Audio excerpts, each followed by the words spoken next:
ezalaki na 1978 Madame Vakaron bango bazalaki na mabondeli na bango pe koluka koyeba nzambe azali wapi azali pe nani esika nini pe avandaka ndenge kaka papa alobi bamonaki mutu mwindu abimelaki bango nyonso papa explike biso mena suka bayokanaki bazwa nzela po baya awa me oyo biso tomonaki na misu ezali Madame Vakaro lera ayaki liboso pa papa biso tozalaki te po tozalaki na beko na 1978 wana beko a 1 mois na paroisse ya Niangara tobana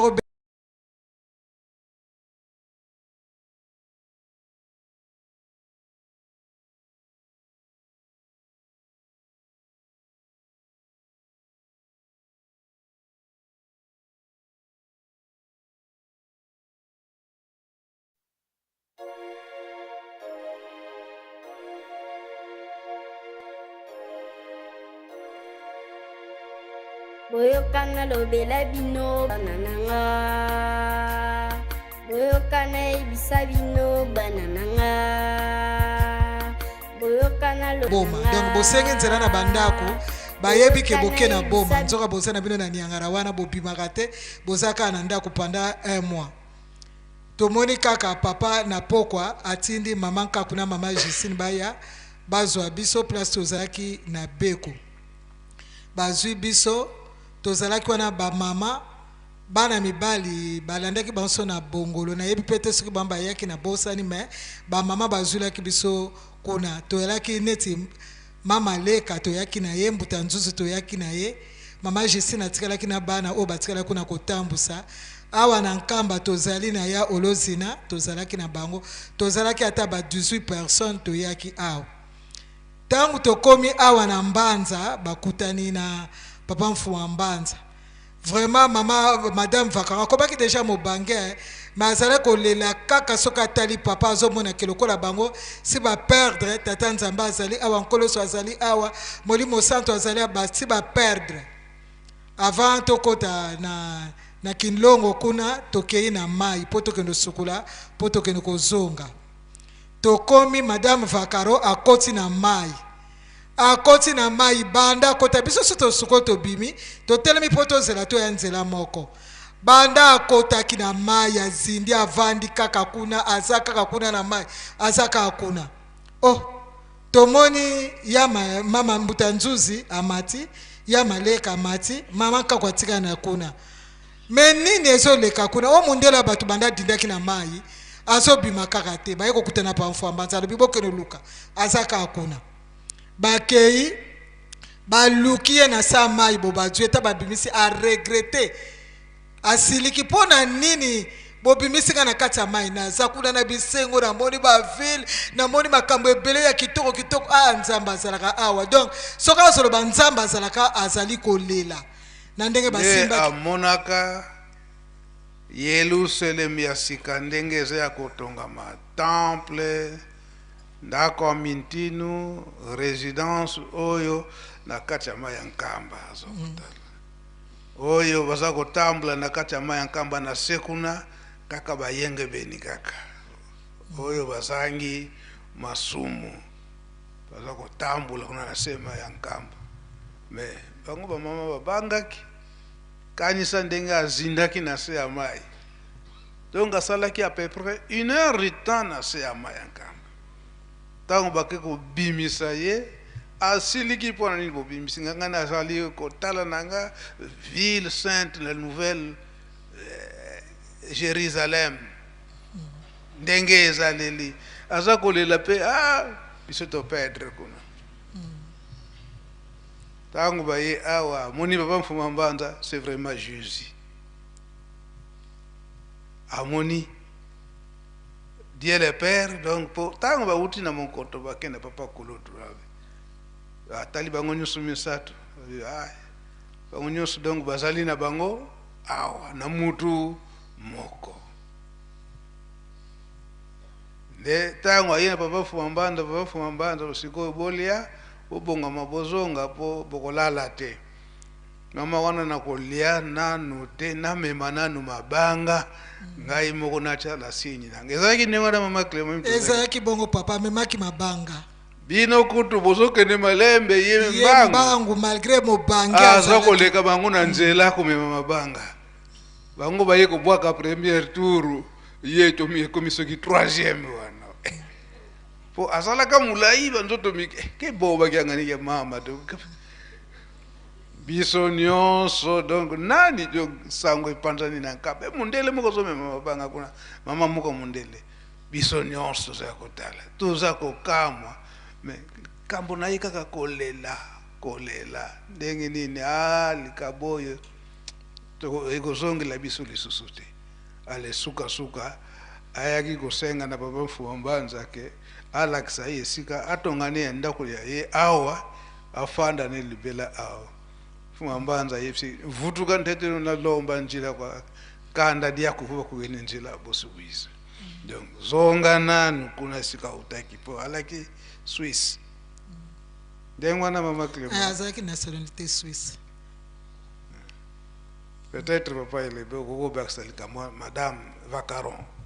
oye bakali kamwana te kaka ndenge yo lobe exact na ndenge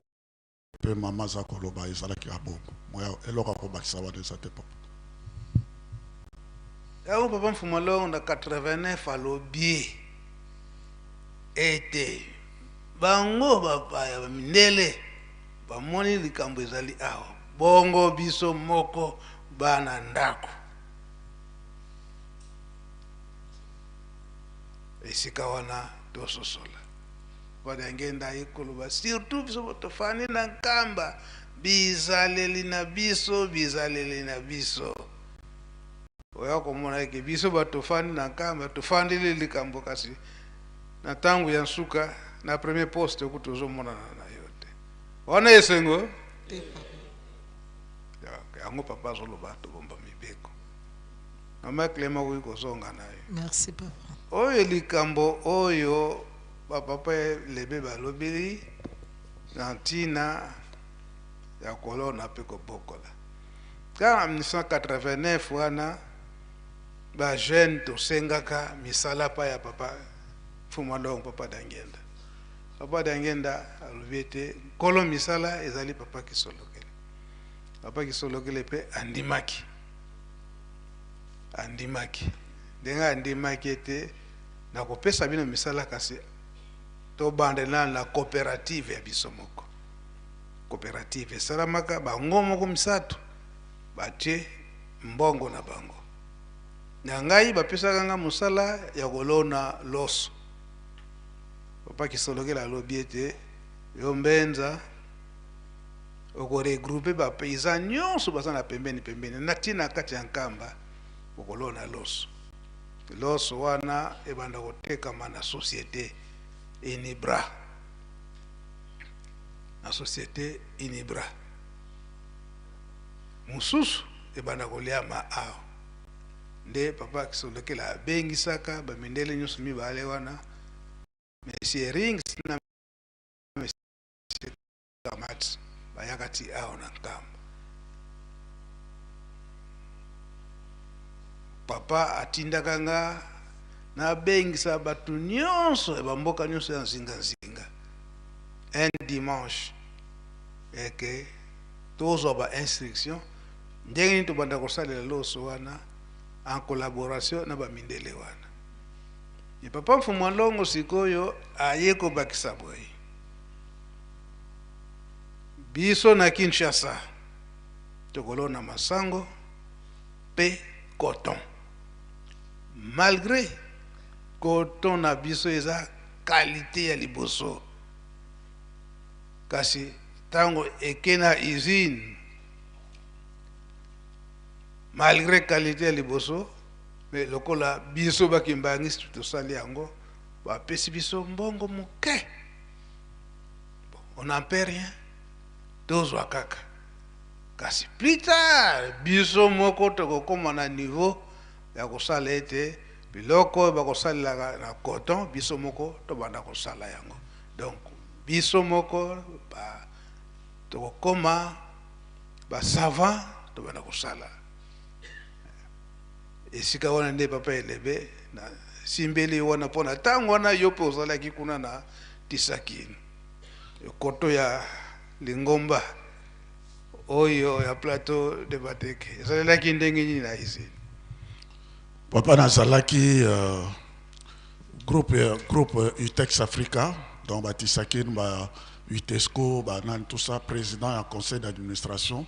de papa Kisolokeli nga nazalaki na relation publique nga nde mutu nazalaki protocole akoyamba ye donc moi makambo wana nyonso tozalaki koyeba ba coton wana ezalaki koya epai na biso mpo ete eyeba coton ya biso wana yango nde ezalaki kosala couverture banini kuna na Tisakine couverture banini kuna na Tisakine ndenge ozalaki koloba ezosala couverture de meilleure qualité mais les gens préféraient aller acheter coton importé à Moussika que pour nini question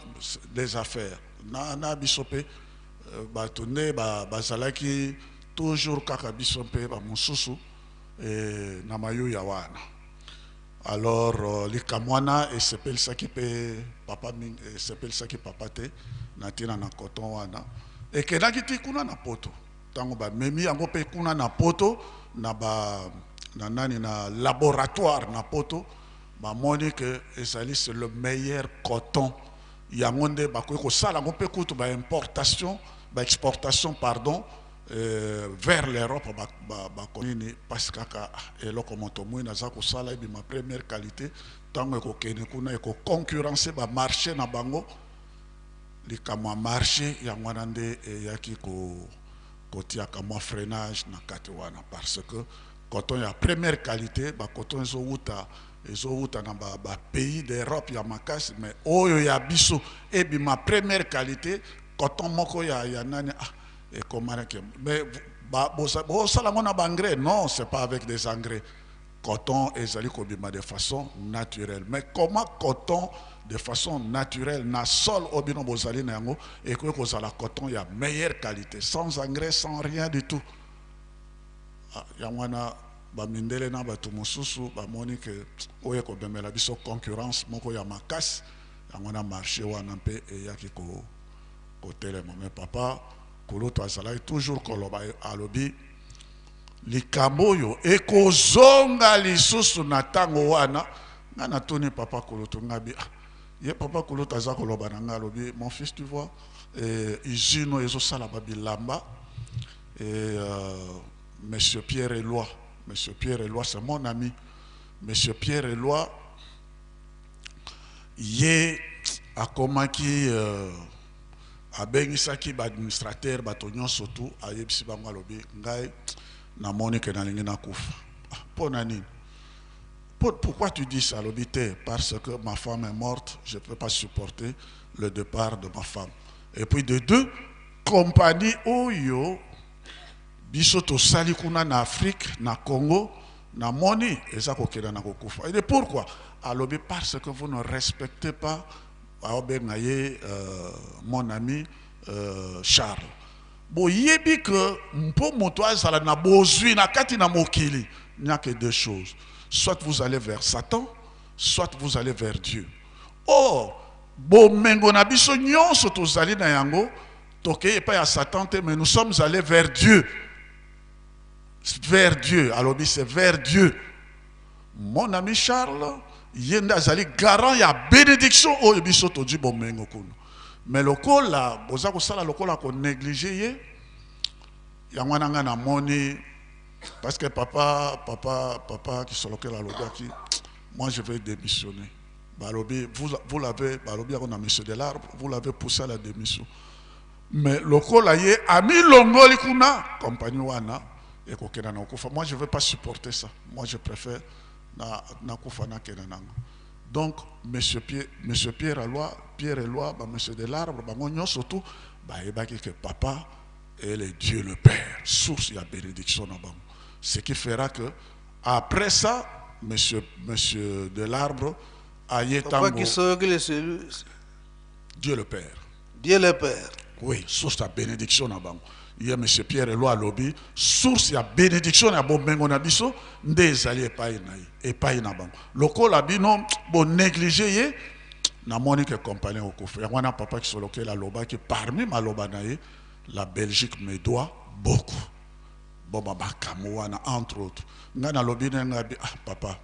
nous allons récupérer cette société biso moko to bana ko sala bilamba biso moko to bana ba coton na biso banani to za ko sala atali kakati aseki nae asukai kaka wana papa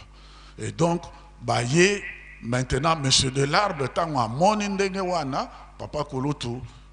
tango tozongisi abandi ko regretter alobi il faut na courir mingi na kende le fils de papa Simon Kimbangu, celui qui est resté en Kamba, il faut na mona ye na simba ye parce que que papa qui soloke la kei papa diangé na kei etikali papa mfumambanz et je dois aller le voir aza ko trembler, je dois aller voir, c'est un milliardaire bato mbongo makasi. Alors biso wana tolobi il faut alobi non moi je peux pas aller dans une jeep banzila wana. Mais bon, il y a hélicoptère, c'est de la canquerie aérienne, il faut un avion spécial, hélicoptère, n'a regretté, mais trouvez toujours le moyen pour est-ce que possibilité zali pour nangana qui n'a pas simé na maboko? Ah oui, possibilité qu'on peut avoir tout ça là qui n'a pas pembele, au pays à Koufaki à Nalouken tout ça. Ah bien, on va tout faire pour coquer. Quand je suis allé en Kamba, j'ai serré la main de papa Simon Kimbangu Kiangari. Quand je serrais sa main, il m'a dit ne saluez. Il m'a dit ne saluez personne.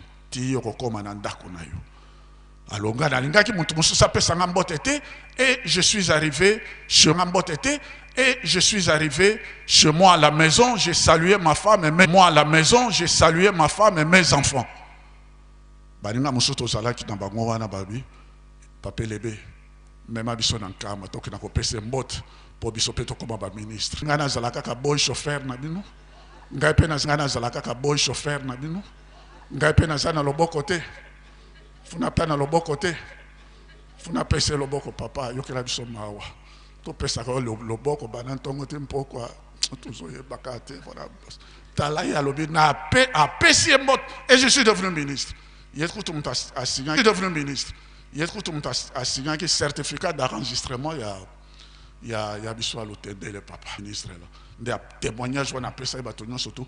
papa lebe continue en cap. On va les saluer. Tant on batonyo ngal sous dernièrement et lebe tu es où? Gabi, je suis en cam. Mais tu devrais nous amener pour les serrer la main de... Gabi, na bon chauffeur, na bino na mema, Gabi no po. Ngana zangi loboko. Le misanga papa na tele mkawano. Mususu marché.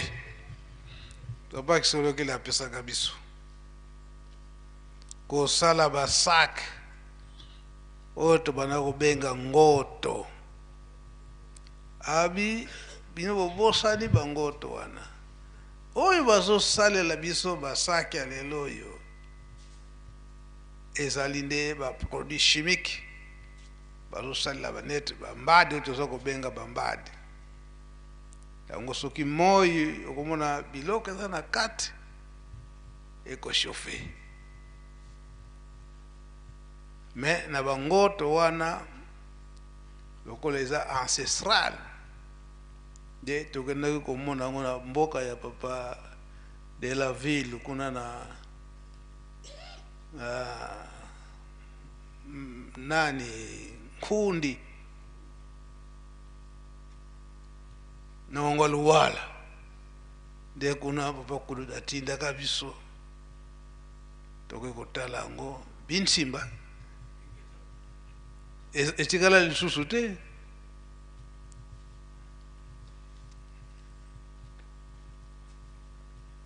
Mais papa kulutu tango atindi biso kuna toke kosomba yango na bapei